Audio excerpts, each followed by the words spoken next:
Morning, everyone. Good morning, everyone. We are pretty excited here today. We have a wonderful guest with us, and his name is Matt Lev. He is the founder and content, chief content officer, right, of Dog TV. Yeah. If any of you have seen Dog TV before, I can remember it when it first started out, and I got the subscription on Roku. I was one of the first ones that wanted to have this beautiful music for my dogs, so that they could have it. I could play it during the day. And you may have seen it originally. It was dogs doing beautiful things, fun things, wonderful things. And it has evolved to such an extent now that we really want to have Ron share with us what is now coming up. They've got a new series coming up, and he's going to talk to us about what it is all about. So go ahead, Ron. Hey, Kathy, thanks for having me. Hi, Roman and Gaetan. We're thrilled to be doing this show, which will air next week, Kathy, called Your Dog's New Normal, Navigating Life After Quarantine. It's basically a huge show / event that we're going to have on Dog TV. That is everything that you need to know, a lot of tools that people can actually use when they're going back to work, because times are changing now, and for the good, people are going back to work, and the world is becoming open again and more social, and which is great for us. But what does it really mean for our dogs? They're staying at home. They're not sure what's going on. Where are our humans now? We used to spend time with them over the past year, bond with them, watch Netflix and Dog TV with them. But all of a sudden, my humans are going now, so I'm staying at home, and the dogs are not always too happy being home by themselves. So we talked to around 30 pet experts, from behaviorists and veterinarians to trainers and just experts in their fields, to basically give us some tools of what we can really do when we leave the house, when we're going back to the new normal. And how can our dogs feel okay about it and not too stressed about it, and not to go back to eating our couches and shoes,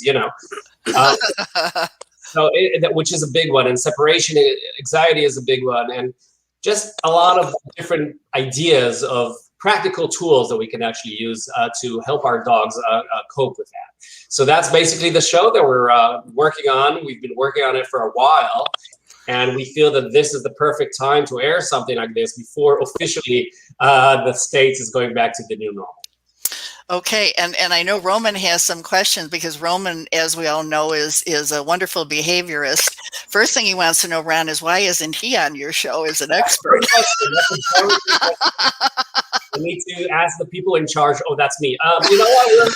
We're going to talk about after this show. Okay. I have to say, first of all, I think I signed up pretty much in the beginning. I used to live in Phoenix back then. And actually, Becky's on my friends list. And I was trying really to understand the concept behind that. And I recognize how important it is to actually offer really dog-related content. It's not really about the owners. The first content that you guys had, it really targeted the dog, which is never heard before. All the other shows are about the people, but this actually content is actually about the dogs. And I remember even the way you process the footage and the sounds are directed towards the dog, which is amazing, super awesome. I liked it. I used it. One thing that I also appreciate is for you guys tap into that need, because we never ever in history of modern dog training or dog behavior, we have been through this kind of process where dogs been literally isolated, people were isolated. I know from colleagues internationally, no matter where you go, we had completely new issues. In India, the street dogs were starving because nobody dared going close to the dogs and feed them. So we had behavior issues there. We had behaviors in Australia. We had behaviors in India. No matter what you look at, and I think that show really taps into that. What to do when things bring back normalish. We know that there is trauma involved that we are not aware of. There is a lot of confusion involved for people actually adopting the dogs into their homes with minimum history. There is no education behind. Everybody wanted to get this out the dogs, and now everybody's stuck. And people just waking up a new day. Oh man, I have to go to work. What do I do now? So that comes perfectly in a very good timing. Yes. I totally agree. And the shelter thing is a huge one, right? A lot of people, we were fortunate that so many people got dogs out of the shelters in the last year, and the adoption rates were great and very high. But what happens now? You know, people are going to leave these dogs, and what happens now? And I think Dr. Courtney Campbell is talking about that, and Victoria Stilwell. She's an amazing trainer, and she gives us some training tips. I mean, what do we now do with all these pandemic puppies, they call them, who are going to stay at home for the first time after being adopted? And what are they going to do all day? And how can they cope with that? And I think, you know, and the scare of people returning dogs to the shelters right now is also present in all this. So yeah, I think shelters and rescue dogs is definitely one of the angles that we're touching in this very show. And I'll just say, Roman, because you started with that indeed, although we're creating this show for humans to watch and give them solutions, Dog TV was built in order to be a channel for dogs who are home alone, and to give them enrichment when they're home all day, and to give them that relaxing environment and music that you mentioned, because we feel that that's the biggest problems. Dogs are not cool being home by themselves all day. They do need stimulation. They do need enrichment. And we did 3.5 years of studies when we started the channel. In 2012 was when we launched first, and then it became nationwide in 2013 on DirecTV.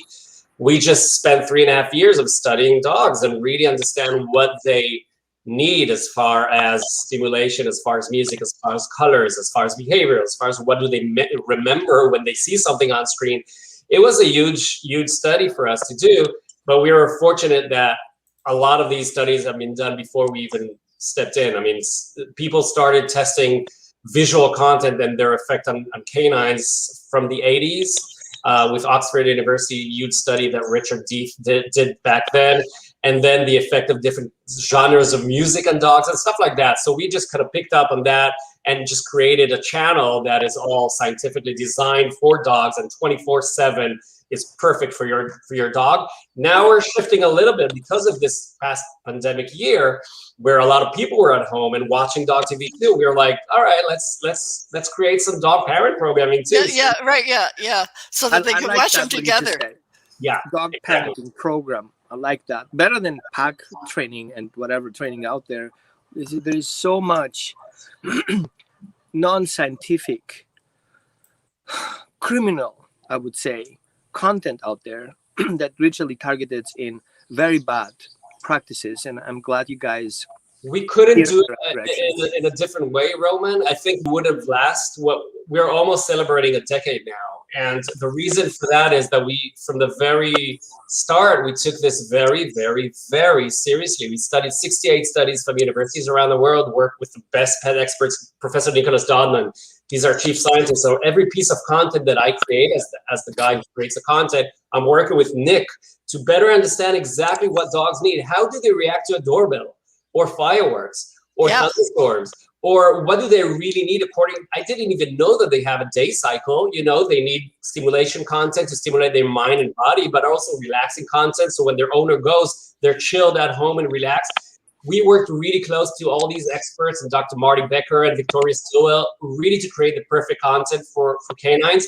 And we also admit that if something doesn't work, we're just going to take it out of the channel and create something new that is perfect. We're learning every day. It's dogs. It's not. We all came from the TV industry. I came from creating shows for people, and this is very much different. You don't have ratings, and you can't really hear too much, feedback from your dogs voting for it. Yeah. So it's all about really creating something that will be perfect for canines, and we're learning dogs and what do they want every single day, and it's fascinating to us. It's really interesting. Oh, that's great. You know what I'm going to do here now, Ron, is I'm going to show a clip that you have about what this new series is about, or this new show that you're going to have. And then we're going to let people register, so that, because you want to pre-register for this, folks, so that you can get the full benefit of it. So let's take a look at let me see. Your Dog's New Normal. That's the name. Yeah, right. Yeah. Whoops, that's not it. Oh, that's not what I wanted. Nope. That's Gaetan's for later on. Here we go. Okay, there we go. And here we Heading go. back to work, school, or just getting back to living? That's great for you, but what does it mean for your dog? Dog TV has partnered with some of the world's leading experts to bring you fun and informative conversations with trainers, veterinarians, behaviorists, pet parents, and celebrities. Your dog's been your constant companion since the start of the pandemic. Now we need to help them navigate their new normal. Be the best pet parent you can be and join the conversation. Watch Your Dog's New Normal for free on Saturday, June 12th, only on Dog TV. So Okay, this is where you go and sign up right now. well, okay. So here I'm going to put that. I'm going to put that there, and then I'm also going to put that. I'm going to put that in the comments as well, folks, so that you'll have that. I signed up this morning, Ron. Just thought I'd let you know. So I'm going to be one of the ones there. It's free. We don't want to charge anything. It's too important. Just go and watch it for free, and you might even learn something new. You never know.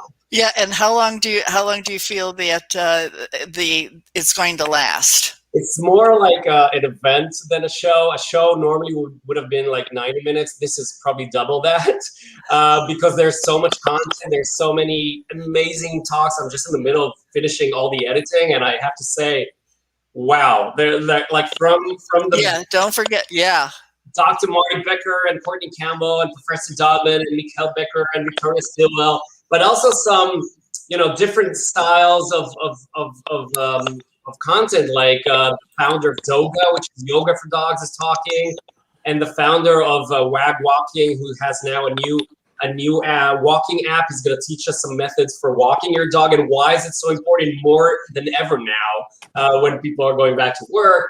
And Alex Rossi in Brazil, we have some experts in Australia, New Zealand, and Finland, and Brazil. It's like a worldwide event, and that's why it's more than 3 hours, but you can watch it whenever you want after this live event. You can watch whatever you want within the content. I think it's going to give a lot of people good ideas of how to go back to the new normal now with their dogs. So we're very proud of this show. It's the biggest that we ever did, and we're excited. Okay, so now can we also watch it on our Rokus?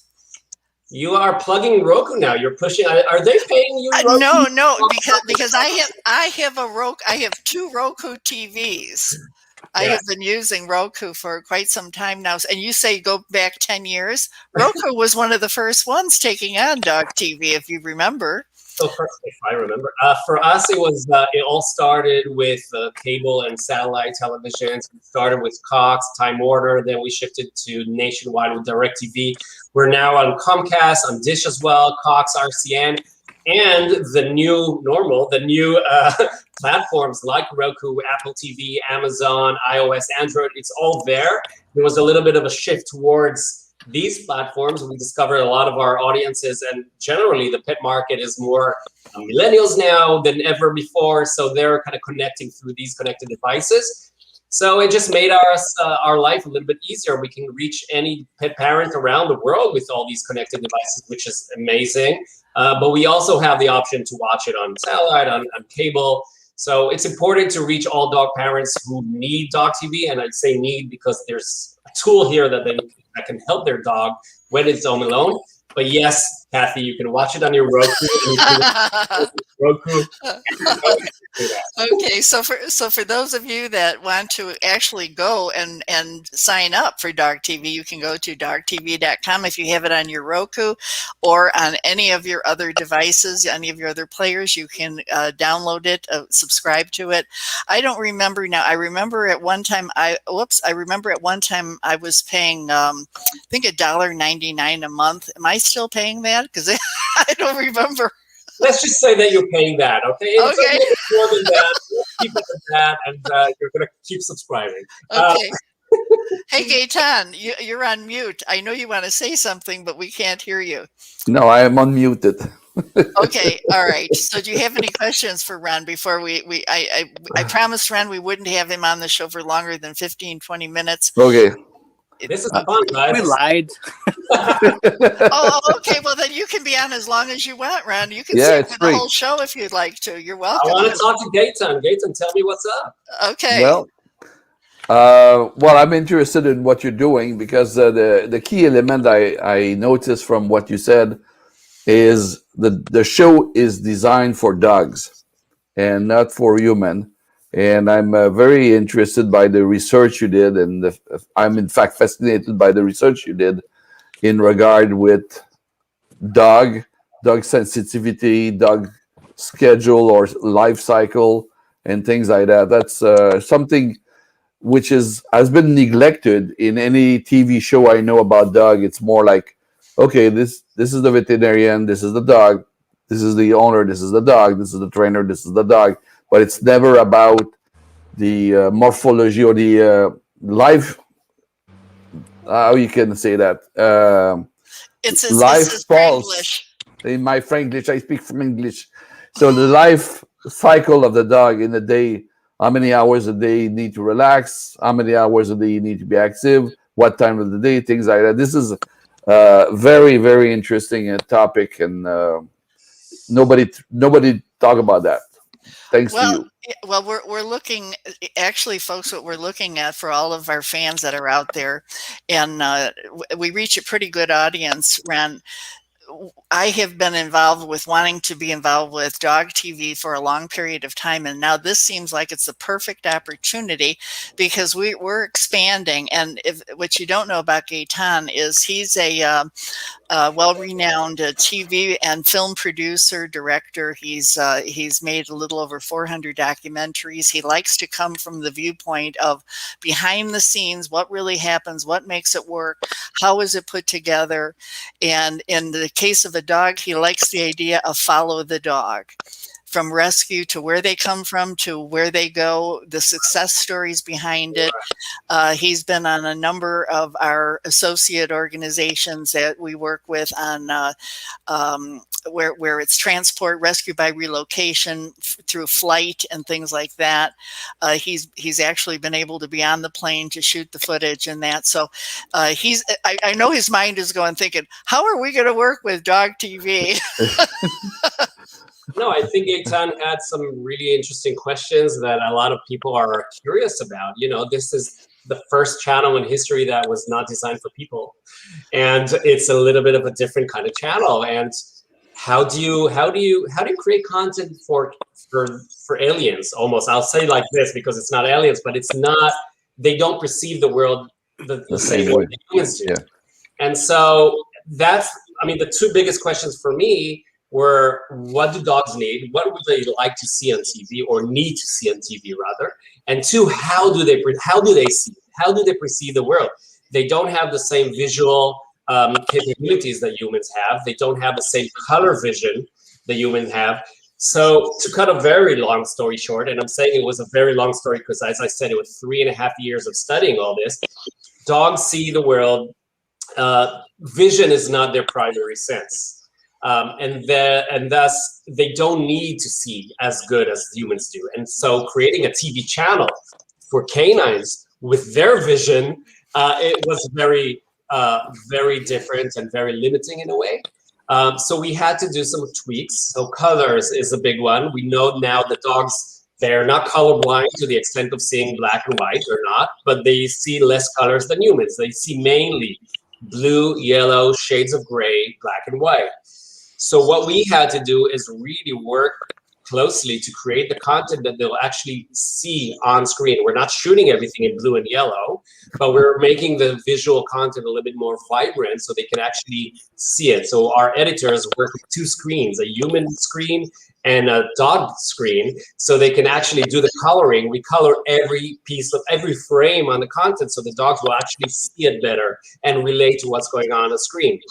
We also Is that why excuse me for interrupting, is that why my dog jumps up at the screen when he sees certain things? absolutely Because he sees that, no, seriously, it's like, oh, really? Is that going on? It's like, it's almost like grabs his attention. And I don't know that was there in the early stages. So you've come a long way. there are few things that might grab the attention of your dogs. A lot is to do with sound and different sound, like squeaky toys and stuff like that normally grab the attention of dogs.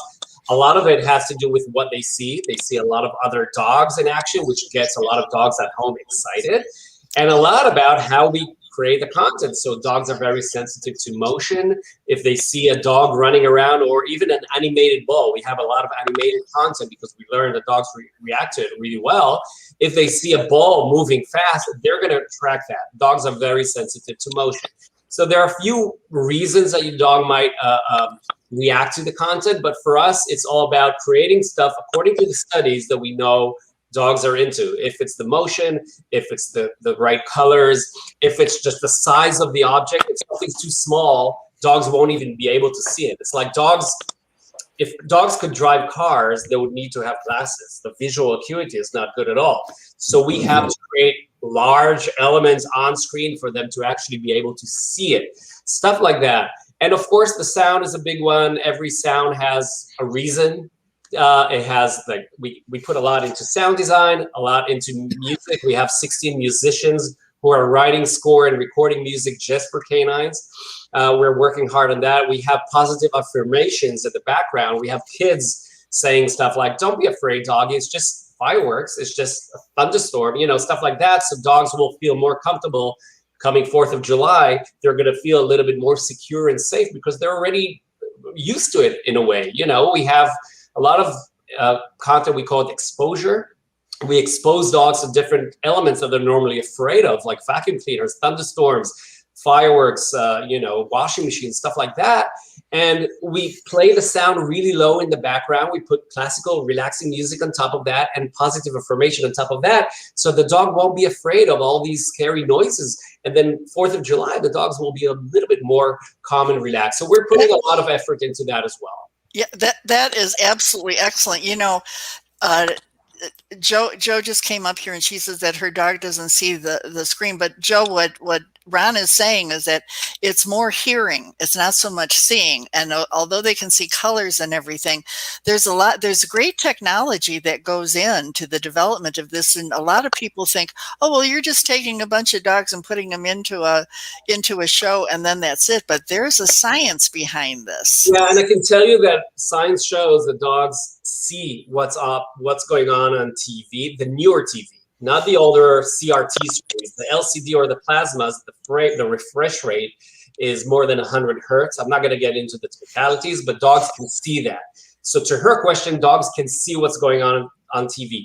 If he's interested in that, that's a different question. I don't watch reality shows. My wife does. Every dog is different, just like that. Some dogs will want to watch, some won't want to watch. But the point is, we're not even expecting dogs to become couch potatoes and sit and watch TV all day.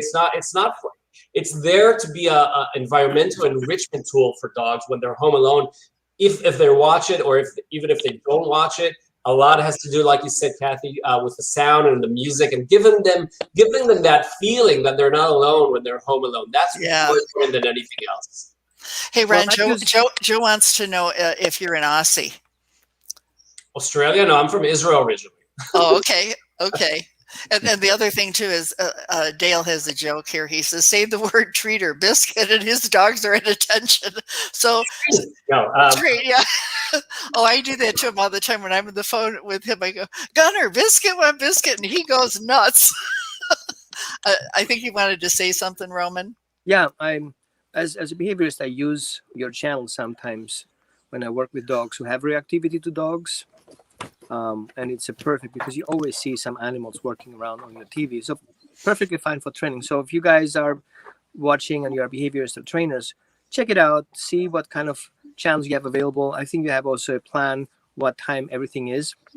I was wondering if you guys have the ability from a technical perspective to create tags where people exclude those particular videos to be shown on the dog. For example, if we have a dog who is going nuts and he's kind of in the spectrum, when you squeak a toy, he just lashes out and attacks the TV while the other stuff is just fine. Is there an option to opt out of that particular scene? That's a great question. We've been talking about stuff like that and personalization for so long. And to Kathy's point, because she's a huge fan of Roku and she's got posters of Roku in her room, these platforms now allow us to give specific content for people on demand, right? So we have different folders and we have extra relaxing content in this folder. So if your dog is a little bit more hyper and he needs extra relaxation, just go there and just click whatever you want. No squeaky toys, nothing like that. Just choose what's right for you. We feel that we have to be a good solution for all dogs. So we give you the opportunity to choose what's right for your own dog. So there's a lot of different kind of tags, you call them, on Roku on-demand platform that it's a little bit more challenging to have on a linear channel like on DirecTV. DirecTV is a stream that you can just turn on the channel and it's all there for all dogs. On demand, on Roku, on dogtv.com, you can choose whatever you want and watch it anytime, whatever kind of content. So we feel that technology has been really good for dog TV and for dogs. Now they can get exactly what they want. Okay. All right. One more question. Okay. Last question. It's important, I think. Now, since you guys have this broad audience, and I don't know how many million people you have viewers, do you have in mind or have you addressed, let's call it, the type of training that's available and kind of give the people the scientific approach in dog training and separate yourself from the non-scientific approach in dog training? Is that an option? Are you guys thinking about it? Dog training is, there's two types of content on Dog TV. There's programs for dogs, like we just discussed, and there's programs for people. Programs for dogs, we always have on set a dog trainer working with us and making sure that we're creating something that is good for dogs. Programs for humans, we have shows with, trainers like Laura Nativo or Victoria Stilwell that we can relate to their work and to their methods. It's always important for Dog TV to work with the best expert who have the positive approach towards dogs, the good dog, and not the, who I'm talking about, the other person. We are working. We know who you're talking about. We have the flexibility and the freedom to really choose whom we're working with, and we are very privileged that a lot of these amazing people and positive method people are happy to work with Dog TV. So for us, as I said earlier, we're almost celebrating a decade, and I think a lot of it has to do with a lot of good choices that we made with the people. It's all about the people. The people that you choose to work with, the partnerships that you make, and the content that you create. That's the secret of Dog TV's success, I think. And we've so far been very lucky and privileged to work with the best people in the world. Well, Ron, one of the things that I know that we pride ourselves in, you really haven't been following our show, but the show has been around since 2012. And all of us and all of our fans, they look at their dogs from the heart level and they connect with them from the heart level. It's our job to show them how to do that, how to connect. And what we found through the years is that by them learning to connect with their dog, they don't abuse them as much, or they eliminate it totally. They don't relinquish their dogs, and they find so much more happiness in their life because of that connection. So it's our goal, and we know that you have been doing that. That's why we've been wanting to connect with you. It's we use the word spiritual, but it's beyond that. It really is. It's more of a connection of how do you take that human and how do you take that animal and how do you bring them together and share the same relationships where it's a give on both sides. And this is perfect. And I know that's where Roman comes from. That's why we love him so much on the show because he comes from the heart level. He can look at a dog and he can help that person understand what it is that they are doing wrong. And he will be the first one to say, it's not the dog, it's you. No, I'm not the first one to say that. However, yeah. I see very often that people, and I think Ron agrees, that there is a reason why we have dogs in our home. And we always have to keep in mind that dogs are not a commodity and it's not an item. You just don't go in the store buy a dog because your kid asked for it. It's opening your home for another individual that is a sentient being, and he cannot do things on his own. You have that responsibility, and you do parenting. Okay, you're not being the boss, and you're not being the leader, and you're not being the pack leader. You're just a human having another species in your home, and you have to have that consciousness that that animal cannot do anything because it's in a very confined space, very limited in its options.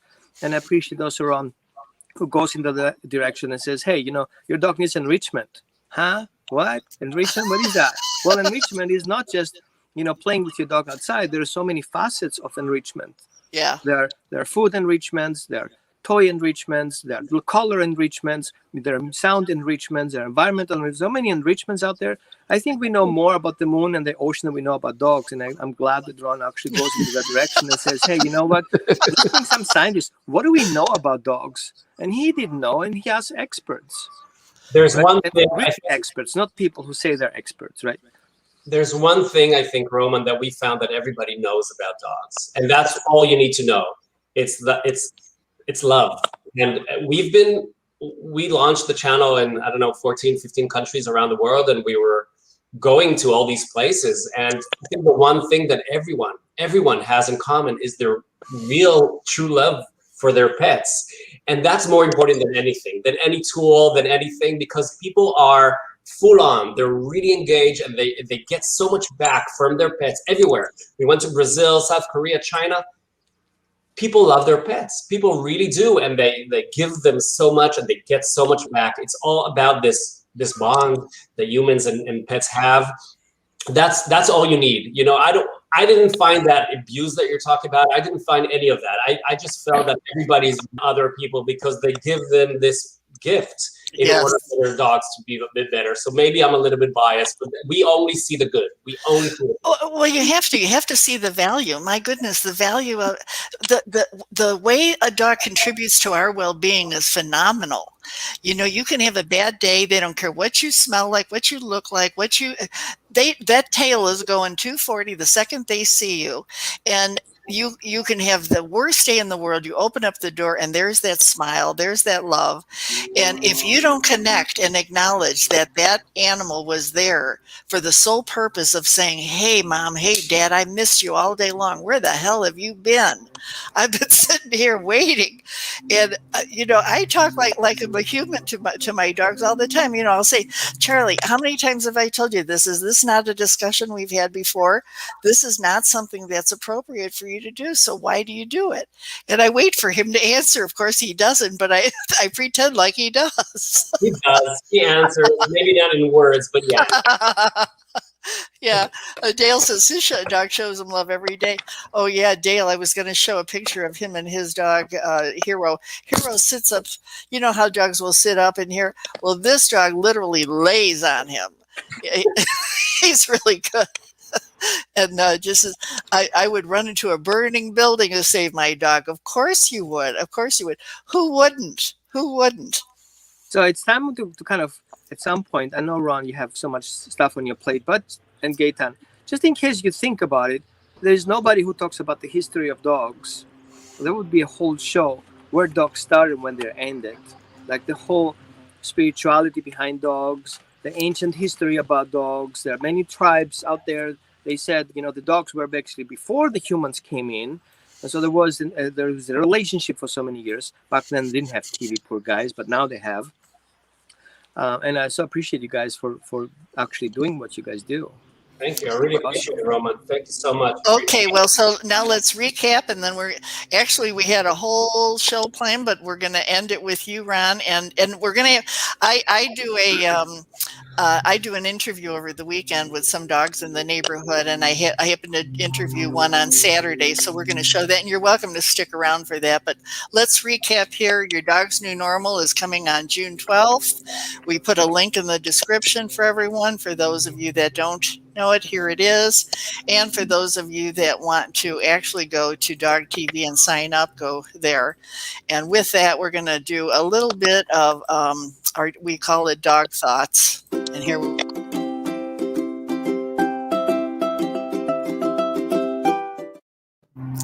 Okay, so now I'm going to show you This guy, he was a little bit cocky, but he's okay.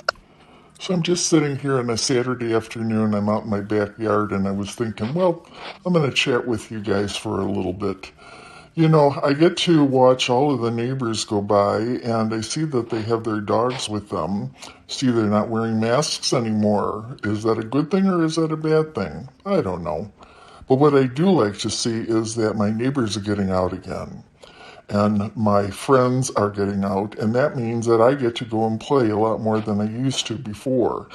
It's not that it was bad being at home with my mom and dad, but, well, yeah, it kind of was. You know, I got stuck here. I couldn't go and do what I normally did, and they got to see my every single move, whether it was good or bad. And then I got to see everything that was good or bad with them, and that sometimes was bad. So I'm really a happy camper that I can get to go and roam around the neighborhood and cause the mischief that I used to before, and I get to see all my friends. So what are you doing now that COVID is getting better and we can remove our masks? Oh, yeah, you think I got a mask? No, that's permanent. That's me, and that's on my face, not on my mouth. Hey, everybody, have a great weekend. Okay. Yeah. So we. Okay. Well, Ren, what's so funny? What's so funny? I think that guy has enough relaxation. He doesn't need all. He's chilled. You know, I'm not sure he needs that relaxation that we offer. He's already in the zone. He has a show. Yeah. Doing good. Okay, you guys. Thanks so much for being on the show. We appreciate it. Thank you. It was fun. Thank you. Yeah. Okay. Thank you so much. Bye. Keep up the good work. Oh, wait a second here.